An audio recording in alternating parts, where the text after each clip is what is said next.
Mga tuntunin tungkol sa panata ng isang babae bilang chapter 30 verse 1 to verse 16. Sinabi ni Moises sa mga pinuno ng bawat lipi, "Ito ang utos ng Diyos. Kung kayo'y namanata o nangako sa Diyos, huwag ninyong sisirain. Kailangang tupdin ninyo ang bawat sumpang binitawan. Kung ang isang dalagang nasa pagkukupkup pa ng kanyang magulang ay namanata o mangako sa Diyos nang naririnig ng kanyang ama at hindi ito tumutol, may bisa ang panata o pangakong yaon.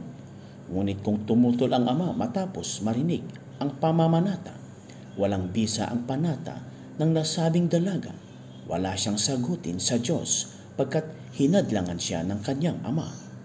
Kung ang isang dalagang nakapanata o nakapangako nang wala sa loob ay magkaasawa, mananatili ang bisa ng panata o pangako kung magsasawalang kibo ang lalaki sa araw na malaman niya iyon.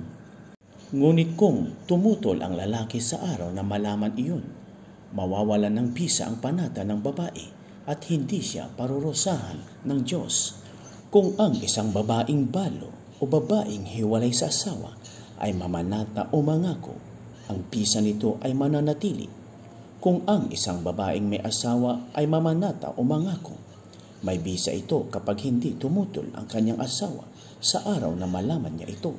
Ngunit ang panata o sumpa ng babae ay hindi magkakabisa kapag tumutol ang lalaki sa sandaling marinig niya ito. Siya'y walang sagutin sa Diyos pagkat tutol ang kanyang asawa.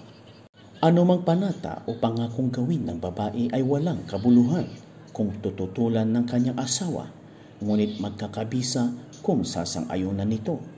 Kapag hindi tumutol ang lalaki sa araw na malaman niya ang panata ng asawa, may bisa ang panatang yaon. Ngunit kapag pinawalang bisa niya iyon pagkaraan ng ilang araw, siya ang mananagot sa di pagtupad ng kanyang asawa. Ito ang mga tuntuning sinabi ng Diyos kay Moises tungkol sa panata ng mga babae